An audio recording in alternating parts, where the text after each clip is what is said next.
Chris McKenna is founder of Protect Young Eyes, a team of presenters, researchers, and educators that help families, schools, and churches create safer digital environments. He is regularly featured on news, radio, and podcasts for his research and was featured in the Childhood 2.0 documentary.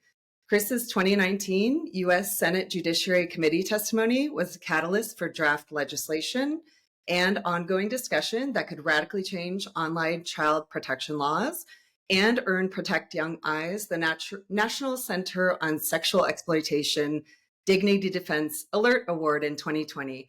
Thank you so much, Chris, for your time today. My pleasure, Aniko. It's nice to be with you. So my first question has to do with a couple of bills that are making their way through Congress right now. They're two bipartisan bills. They would address some of the mental health and safety issues that kids face online today. So they are called the Kids Off Social Media Act and the Kids Online Safety Act. So why do you think it's taken so long for meaningful legislation to emerge on this issue? And how do you think these bills, if passed, would make a difference in tackling the youth mental health crisis? Well, there's no way around just getting right to the bottom line. Now, why has it taken so long? It's because our Congress cannot seem to agree on what the rest of us are really easy things. There's no excuse for it taking over 25 years for us to pass meaningful legislation.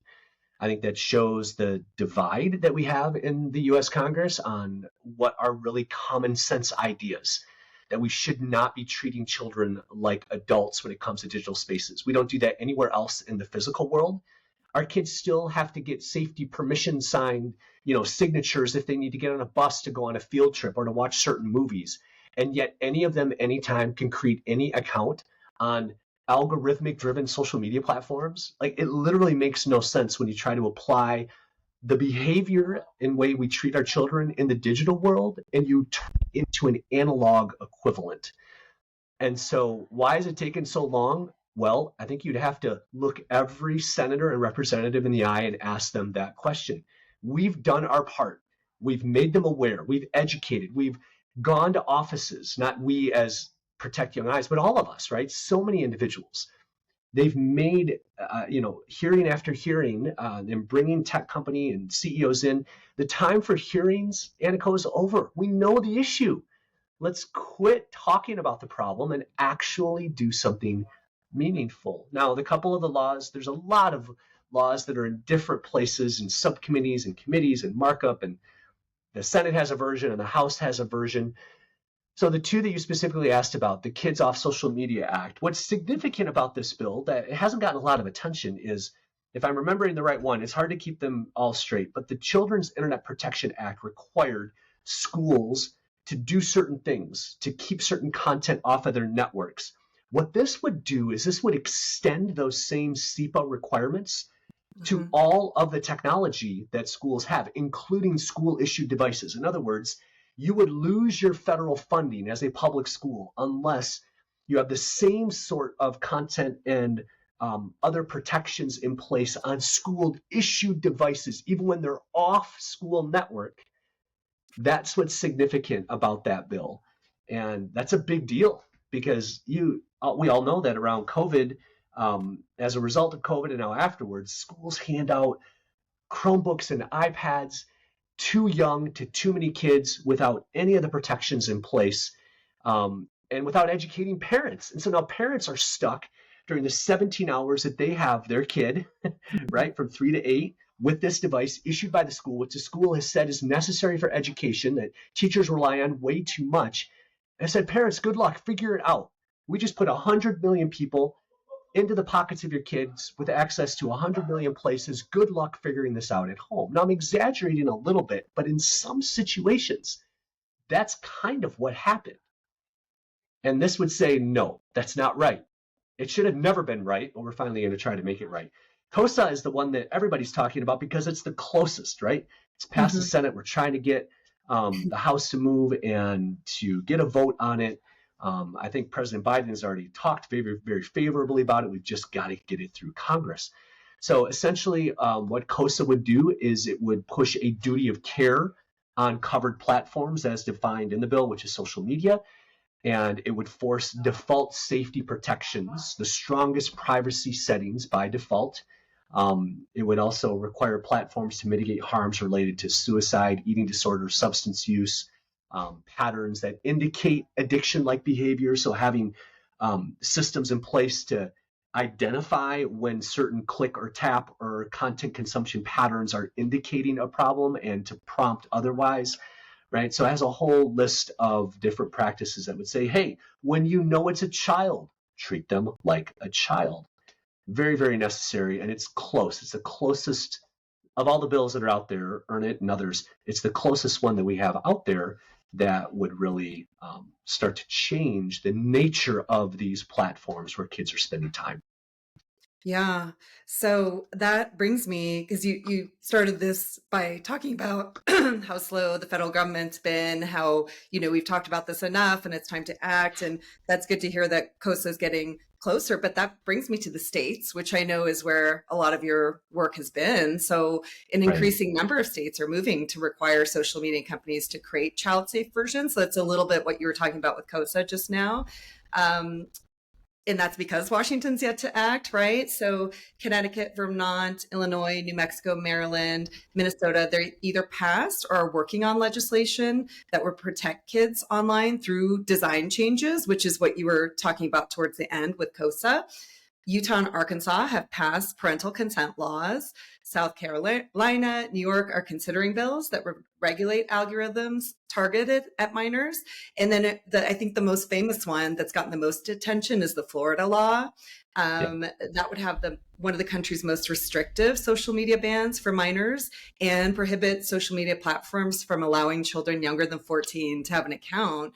So I know that's a lot right there, but is it possible, do you think, to regulate social media on the state level?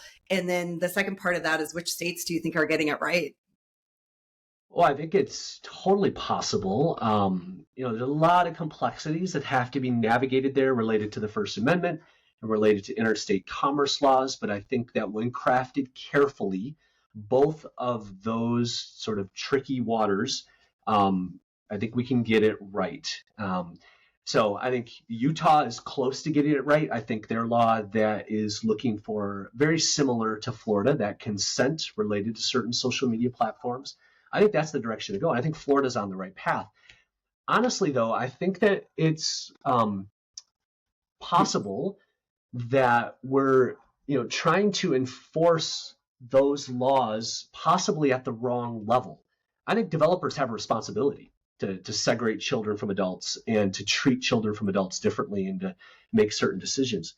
But honestly, Annika, when you think about it, every single device that a child uses to use that social media platforms already knows the age of the child. Mm-hmm. What we really need are the owners of app stores, which are often the operating system owners, be it Apple for iOS or Google owning Android, or Samsung with its own kind of version of Android and its Samsung. You can't download an app unless you've created an account, and on that account you have an age. And so by default, every device already knows the age of its users. And if we just had a system in place, much like checking an ID before, you don't ask Miller Lite to have a representative at every gas station or supermarket to be checking IDs to make sure that people only of a right age are buying the product. You ask the supermarket, who is sort of the squeeze point for everybody consuming this content, to be the purveyor of age appropriateness. Now, it's not exactly apples to apples, because I understand when it comes to the First Amendment and content, there are different questions. The Constitution doesn't govern, say, cigarettes or alcohol the way that it does speech. I understand that. For anybody who's listening to this who goes, he doesn't understand. No, I understand that there's a difference and that we have to select the least restrictive way to touch speech. That is a fundamental principle here in the United States. But there are just high-level principles here that we have to, again, keep in mind when it comes to asking each of the individual social media apps to be the controllers of who is and isn't. Do they have responsibility? Yes. But I think that's a bit of a whack-a-mole, and it's asking us to potentially ask some different privacy questions around sharing a lot of personal information with a lot of different apps to determine age, instead of just one time at the device level, and have that shared anonymously so they could know who's a kid and who's an adult. Mm-hmm.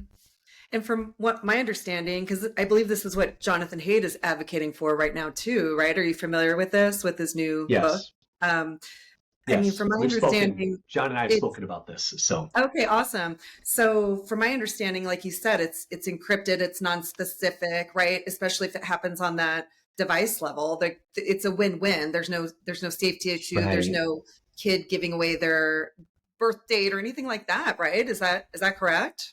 That's correct. It's just like a token. I mean, it's Yeah. essentially an anonymous, it's a nondescript way. You can't tie it back to an actual human, but it allows a developer to make a decision, right? Based Yeah. on child or not child, or even if you want to cut it up further, because I actually think the developmental differences between a child who is 13 to 15 using social media is different than a 16 or 17-year-old. Mm-hmm. I would like us to separate users of these platforms into three categories. If we're still going to keep 13 as the age, the COPPA age for when they can use these platforms, which I don't agree with in the first place, Yeah. but let's assume that it's in place, then I think 13 to 15 is treated differently than 16 to 17, and they're both treated differently compared to 18 and above. Mm-hmm. Because you cannot group 13 to 17 all together. When you look at the Yeah. difference between a new seventh grader and a senior in high school, they are radically different emotionally, relationally, spiritually, neurologically, and we need to treat them differently in those digital spaces. Now, again, Yeah. I would like it to be 16 and above altogether, Mm-hmm. just to avoid this unique developmental vulnerable time that Yeah. tweens and young teens are in. But we'll see. Yeah, we're hearing the same consensus. We speak to a lot of people in the psychiatry field, people that work with children. We're hearing the same thing when it comes to childhood development specifically. So you're talking about mental health outcomes too, which is obviously super important. The younger kids tend to be a little bit more susceptible to the harms of social media, but just basic childhood development, like you described, it's such a huge difference between, 13, Right. 16, 17. So it's both things. It's how far are you in your development, and then how susceptible are you to these potential Yeah, harms. So both of those things definitely. align together. It's Definitely. a win-win when it comes to that Yeah, and weighting. we've been on, this device level is not it's not a new idea. I mean, we started 4 years ago. We partnered with the National Center on Sexual Exploitation to begin a draft of what at that time was device level filtering, which now has evolved into the Children's Device Protection Bill. Yep. It was the very first bill in the country at the state or the federal level that has ever passed that holds manufacturers like the Apple level companies accountable for what they do on their devices. It just simply states if you know it's a child, which every device, there's three things true about every device that we use. They know where we are, they know how old we are, and they have a Mm-hmm. filter. So why not use that information, state specific, right? It can tell during activation where you're activating your device. Why? Because you haven't had the chance to go to the App Store yet and download a VPN to mask where you are. It knows based on the tower where you're activating the device where you are. Mm-hmm. And because of the age attached to a Google Gmail account or an Apple ID, it knows how old you are based on that self-reported age. And they all have a filter. Apple applies it at the operating system level. Google applies it at the account level. Simply turn it on. And that Mm-hmm. passed in Utah. We got close in Alabama, close in a couple other places. But it's now has to be enacted by January 1st, 2025 in Utah, that every child that activates a smartphone or a tablet in the state of Utah, it will automatically have to turn on the existing filter that is on the device. So we're pretty happy about that. Yeah, that's amazing. I'm so glad you brought up the Children's Device Protection Bill, which you worked on very closely with the National Center on Sexual Exploitation, correct? So you Yeah. talked about the responsibility on manufacturers. You talked about protecting the First Amendment. Aren't there also some safeguards for parents in there? Could you talk about those a little bit of that bill? So on the device itself, Mm-hmm. whether you're an iPhone user or an Android user, just starting with iPhone because 87% of American teens use iPhones. Mm-hmm. If you dig in deep enough into the screen time settings, which by the way are fairly broken at the moment, so if a parent is listening to this, caregiver listening to this, and feeling frustration with iPhone or iPad's screen time settings, you are not alone. They have been broken for years.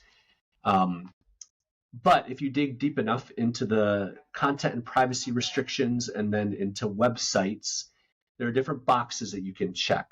Mm-hmm. There's, no restrictions, then there's limited adult websites, and then there's allowed only. Allowed only is the most restrictive setting where you put in one, two, three, however many websites. Those are the only ones that can be visited, which is actually a pretty effective way to start off a child on an iPhone. Mm-hmm. Because even if you toggle off Safari, Aniko, you can still in pop-up browsers and in-app browsers, you can Yeah. get to Google almost anywhere. So the only way to Yeah. stop that is to put one website on the allowed only list.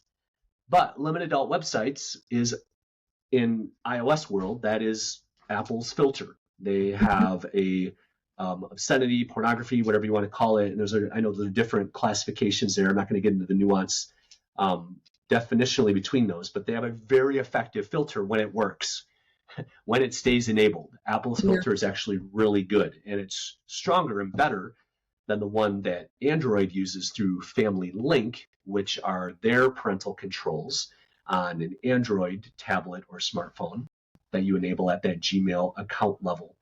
And the limitation with both of them, though, is it only is on Safari, the browser that is used on an iPhone, and Right. it's only in the Chrome browser app or the Google search engine app that Family Link and their filter applies.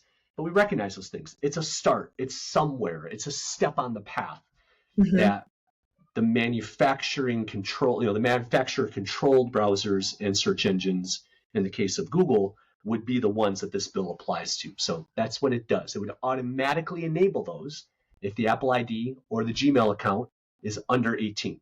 That's it. Mm-hmm. Parents wouldn't have to go hunt for it. They wouldn't have to go through 30 different steps in setting up family sharing and screen time and all these things on an iPhone, or the flow chart that we had to put together on our website to explain Family Link and how that works on Android. It would be turned on automatically so that parents and caregivers could then assign a code to it and keep kids off of that harmful content.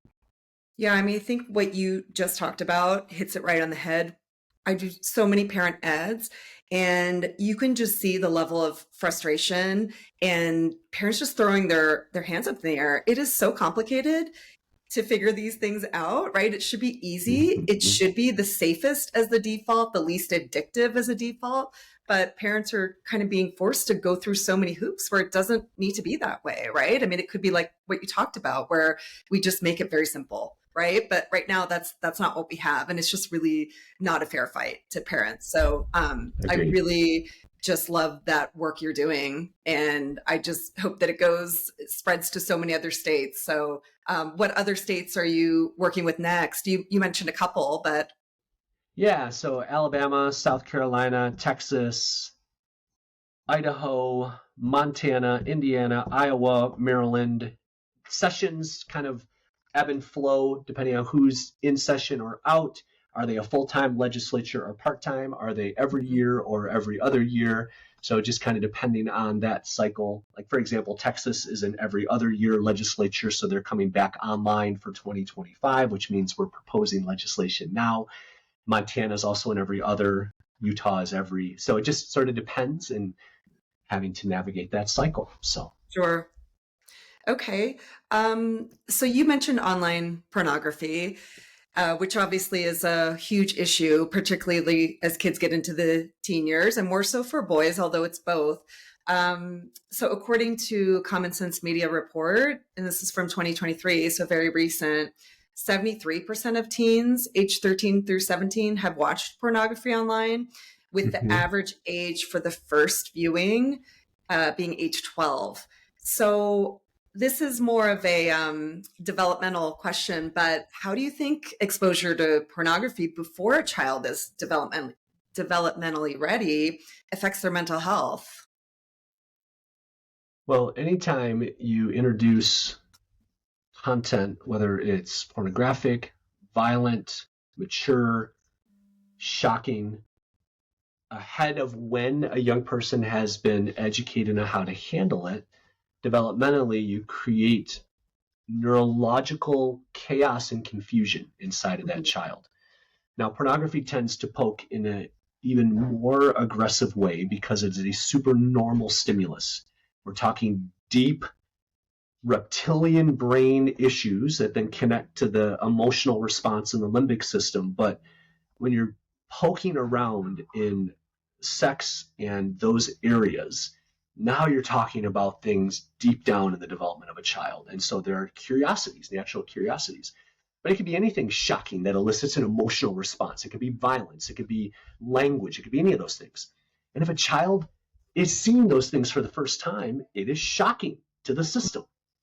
And if they haven't been taught to know what it is, how to handle it, where to put it, then as I speak to therapists and others, they talk about that being information ahead of schedule. There's a schedule in which you receive information developmentally based on what you've been taught, what you do with it, and how do you process it.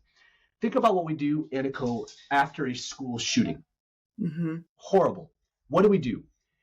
Afterwards, we rush in a whole team of therapists and counselors. Why? Because all the kids in that school have just been exposed to a situation ahead of schedule. Yeah. They don't know what to do with that just happened. School is a safe place. That has been destroyed. They didn't even know where to put the idea of a person with a gun killing kids in my school. They don't have a file, a drawer for that in their brain. So what do? You bring in all kinds of therapists and counselors to talk through that, to help them place that, to help them process that, to help them get past it. Mhm. Why do we treat children the same way in the digital world Mhm. when every single day they are being exposed not to something maybe quite that shocking and extreme, but all kinds of adult information from adults in apps created for adults by adults every single day? Mhm. Do you think parents have any idea that kids are seeing this and how many are seeing this type of content? And I'm You know focused the on answer to that question, right? I mean, they know. We all know the answer to that question. And you ask any parent, right? They all know the answer to this question. And you talk to therapists and others. I mean, they know. I was trying to find a quote. I had a conversation. It's called pluralistic ignorance, Mhm. right? That individually, you ask a parent, they all know it's wrong. But Mhm. like a herd of lemmings jumping off of a cliff, pluralistically, we just have this sort of shared ignorance and go, everybody's doing it, so we do it. Yeah. Or this And is I just feel the like, world we live in. This is the childhood they have. That wasn't the yep, childhood we have. Yeah. Status yep, quo. I mean, I definitely hear that a lot. It's almost an ambivalence, or parents are just numb to it, or I'm not sure. I personally don't share that. I'm a fighter. I fight against the status quo. I don't care if everybody else has a phone and, my poor 11-year-old doesn't. That right. just doesn't move the needle for me personally, but I see it all the time. And that's one of the biggest reasons why parents, either give in to maybe a device before they wanted to, or type of media before they wanted to, or anything else, right? Is this term that you're talking about? It's this kind of collective, say the word again. What was it? Pluralistic ignorance. Pluralistic And it's ignorance. also $1 billion marketing machine, Aniko. I Yeah. mean, they've convinced everybody that it's necessary and that children will somehow be harmed. In fact, there is zero psychological evidence that a child is harmed in any way by not having access to digital spaces. Yeah. And in Yet, fact, Yeah, sorry, go ahead. But yet we would say a preponderance of the evidence. It doesn't have to be beyond a reasonable doubt. We're not trying to prove somebody is guilty or not guilty of murder. We're just trying to prove, is it probable that kids may not be ready for algorithmic driven technology? And I think the answer in a civil case here is yes. A preponderance of Mhm. the evidence would say there's probably something we should stay away from here. Why don't we just wait? And I Yeah. think that's what we all are, you know, when you say it, people go, oh, yeah, you're right. They just, yeah, Yeah. we don't have enough people saying it yet. One thing that I have been pushing on with our contributing experts is the idea of social exclusion, which we're talking about a little bit too. This idea of delaying and waiting, and maybe your kid will be left out, right? But I've actually been pushing on the therapist to talk about the idea of social exclusion being worse when you are connected in a way. I don't know if this is something that you've talked about or thought about, but the kid, let's just use smartphone. The kid that doesn't have the smartphone, yes, he's going to be left, he or she is going to be left out of certain things, right? Group texts, that social media post, whatever it is. But don't you think once you're actually on it, the social exclusion in a way is worse? Many of our experts are saying, yeah, that is true because the party you missed, the group chat you're not on, it's right in your face for you to see, right? Where if you didn't know about to begin with, maybe you find out about it the Monday after school, but it's not thrown in your face all weekend long. So I don't know if you had any thoughts about that, but I just wanted to Right, add to that a little bit to the concept of delaying. right. So it's the paradox of exclusion. Yeah. The paradox of being included in everybody's business actually creates anxiety because you feel excluded from everything. Mm-hmm. It's the not knowing that is actually beneficial. Yeah. Yeah. And so it's the paradox of inclusion. As soon as you make the choice to include your child in everything, you're giving them an opportunity to be excluded from something. Yeah. And I think the list of things that you exclude a child from by not including them are fewer, Yep. and the things they're not included in are less harmful. Yeah. So I just think it's listening to the wrong experts, the wrong voices, the wrong marketing, Mm-hmm. and like you said, it causes a lot of parents to make decisions as a result. So Yeah, decisions that they might not be their values or they might not be ready to make, right? right, So, agreed. okay, so let's talk about smartphone bans, which is a huge hot button topic right now, especially for parents. I don't know if you run into this as well. So you do Oh work yeah, with schools with Protect Young Eyes. And as a former youth pastor, you saw firsthand some of the issues that arise with smartphone access and adolescence. So 77% is the number of K through 12 schools in the US that have smartphone bans, which drops down to 43% if we just isolate for high schools. So, should smartphones be allowed in schools? Loaded question. And how can administrators enforce existing bans successfully?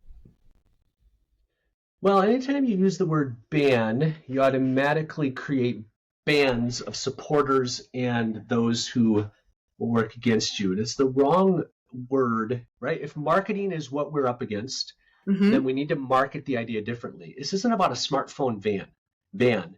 This is about creating a learning environment that you are paying your superintendent to create.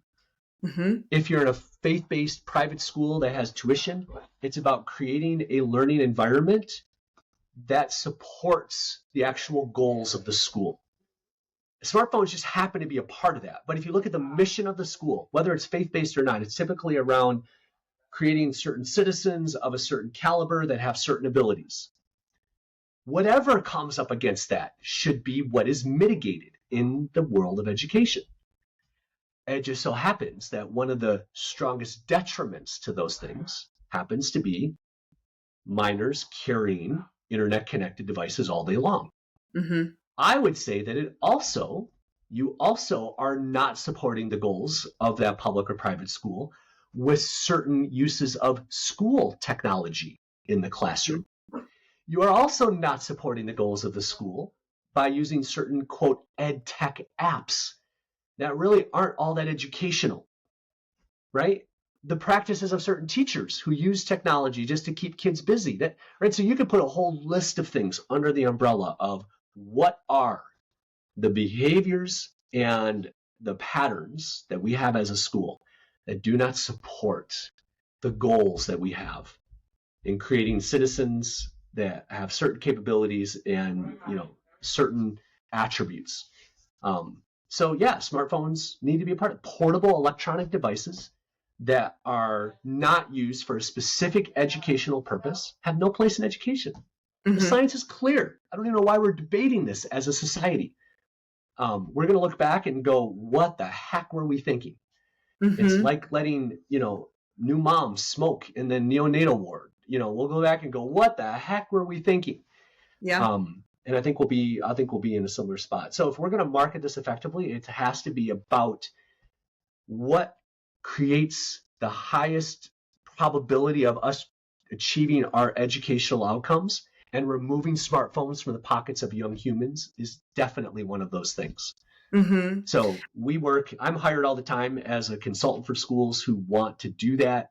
We have programs and policies and ways to do that, kind of leveraging my experience as a business consultant before I got into this work. If anybody goes to phonefreeschools.com, that's a site that we own that redirects to a post that explains conversations you can have, research that you can show principals, speeches that you can give at school boards, different policy examples of best practices all over the world around managing technology. So we feel very strongly. This is an issue we were talking about back in 2018 when I first interviewed the superintendent here in Forest Hills Public Schools in Grand Rapids.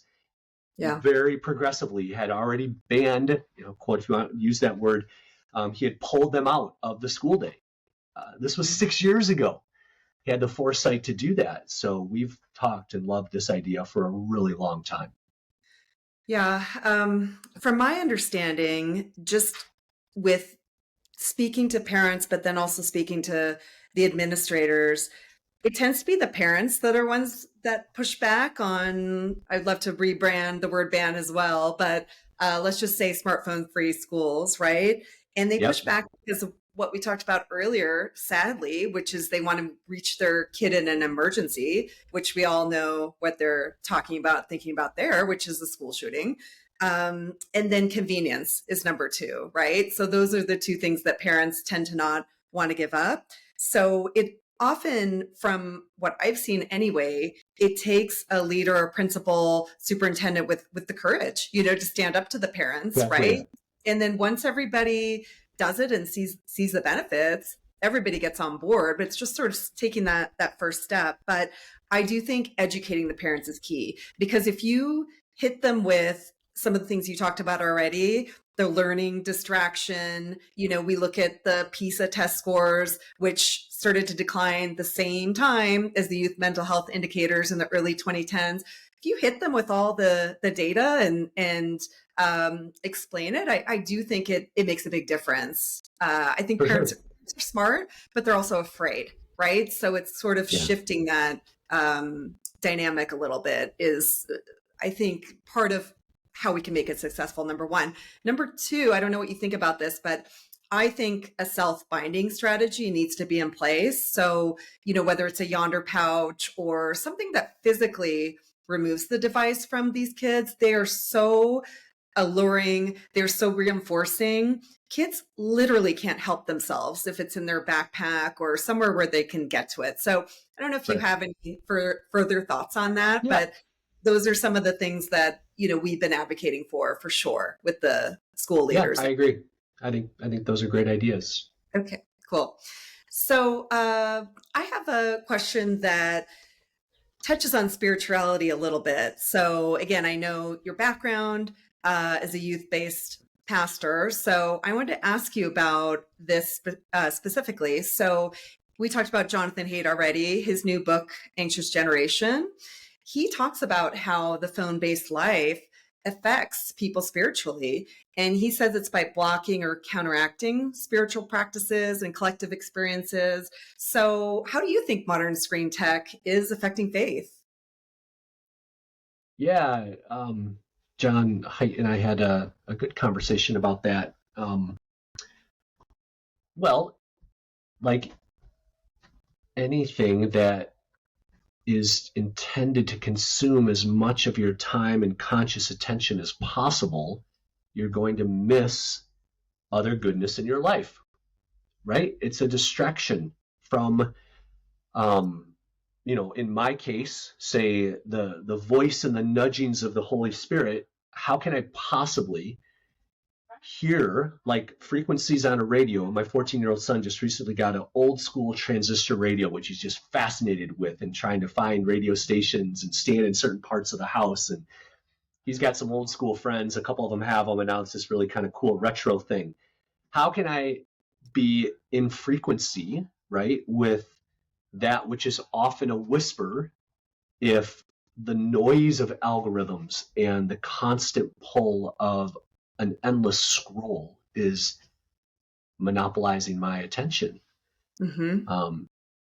Even at a deeper level, and this gets into a bit more nuclear topics that aren't always popular to talk about, but going back to the idea of ahead of schedule, our kids, in terms of their purpose, their identity, they do not need to be exposed to certain mature ideas. Mm-hmm. Right? These are unique developmental times, and in a time, as we talk about, where there should be fewer voices speaking love and truth and reality into the lives of our kids, voices that love and care about them.